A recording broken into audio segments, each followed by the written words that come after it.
From the wreckage pulled up from the icy waters of the Potomac in Washington, D.C., to the clues buried deep down in the fractured pavement of Philadelphia. As the nation mourns devastating aviation crashes, investigators from the National Transportation Safety Board are picking up the pieces. From tragedy, we draw knowledge to improve the safety for us all. That's what we're doing right now. Any aviation accident investigated by the NTSB is the unraveling of a series of seemingly small decisions, malfunctions, or mistakes that can ultimately break apart not just an aircraft, but the ties that bind families together. Our family chain was destroyed. A big link was shattered, but we have hope that one day we will all be together again. Faith in the future is what keeps Mary Hummer from dwelling too much on the pain of the past. But for nearly 20 years, her family has been tethered together by grief, carrying the weight of questions that started the day her big brother was killed. I just remember my husband turning the TV on and seeing the accident, and I know no matter how long it is, you still get teared up. He just said, you better call Karen and see where he is. He was Charlie Likens. An avid golfer, he decided to skip around to catch an earlier plane to join his wife and kids in Florida.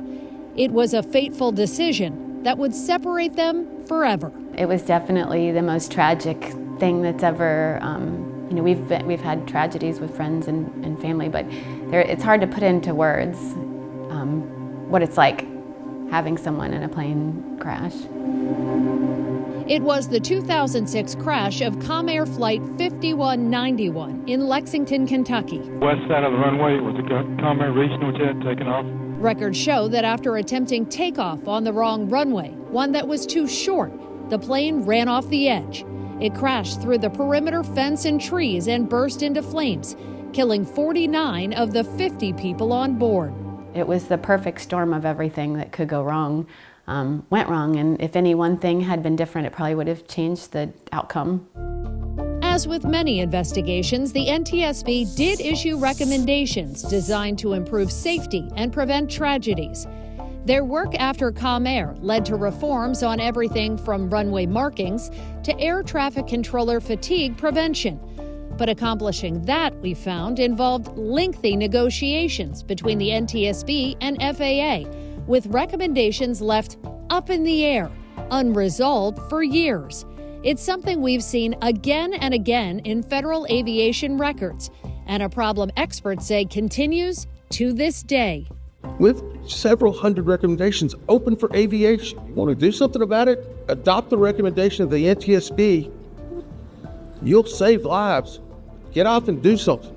I don't want to have to meet with another set of those parents like that again. Not fair. Could be your family. Our national investigative team, with our partners at the Arnold Center for Investigative Journalism, decided to do an exhaustive analysis of NTSB aviation recommendations dating back to the start of the century. Since 2000, we've found the agency has issued nearly 1,400 directives specific to the FAA. Former NTSB board member John Golia says recommendations are voluntary but powerful. Yes, they do hold weight. You have to exercise it. NTSB has getting action on most of its recommendations after working with the FAA.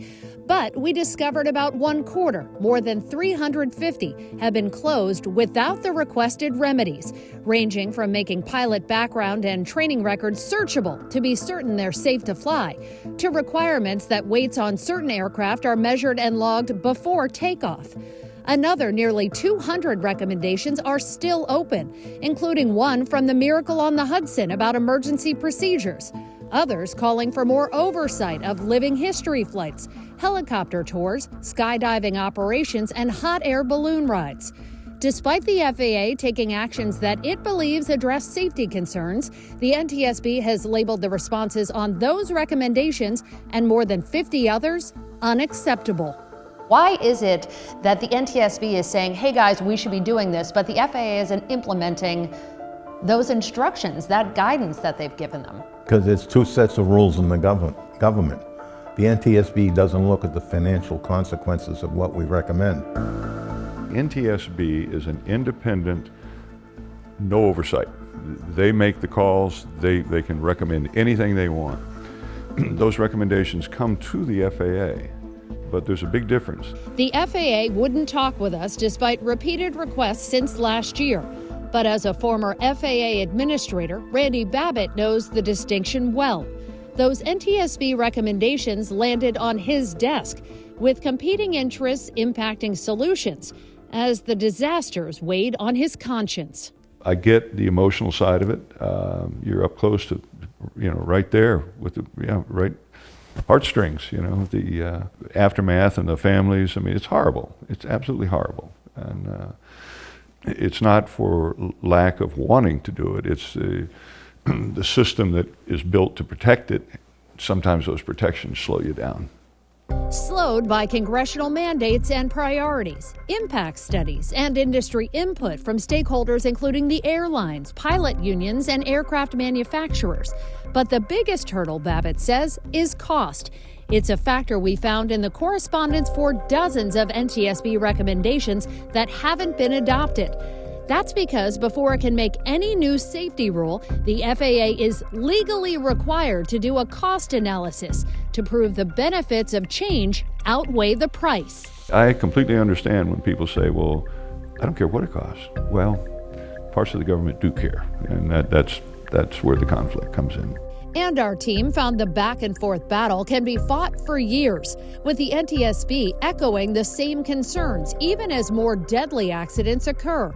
After a 2015 crash into an Ohio apartment building, killing 9, the NTSB recommended installing data recorders in charter planes and helicopters and creating flight monitoring programs to identify unsafe practices. The FAA claimed the cost benefit was $0. But for years, the NTSB reiterated its request again and again, following crashes that killed 19 people in Alaska, Hawaii, and California, including the tragedy involving Kobe Bryant. In January, the FAA agreed the recorders and monitoring provide beneficial information, but pointed again at cost, saying current programs and technology meet safety needs. How would you respond to people who believe that with some of these recommendations, cost is prioritized over safety? All you can really say, if you're at the FAA, is you need to understand the constraints that we operate under and the way the laws are set in this country. A country, Babbitt points out, that is known as the gold standard in aviation, safely flying millions of people daily and going more than a decade without a significant disaster. But even Babbitt knows that's little comfort to those whose lives have been broken into pieces, now kept under glass. Oh, that little with the C on it, that's a piece of the airplane that someone gave me. And my friend's dad stamped a C on it. Mary Hummer hopes one day the debate over safety recommendations will move faster, focusing less on the cost of change and more on the people who could pay the ultimate price.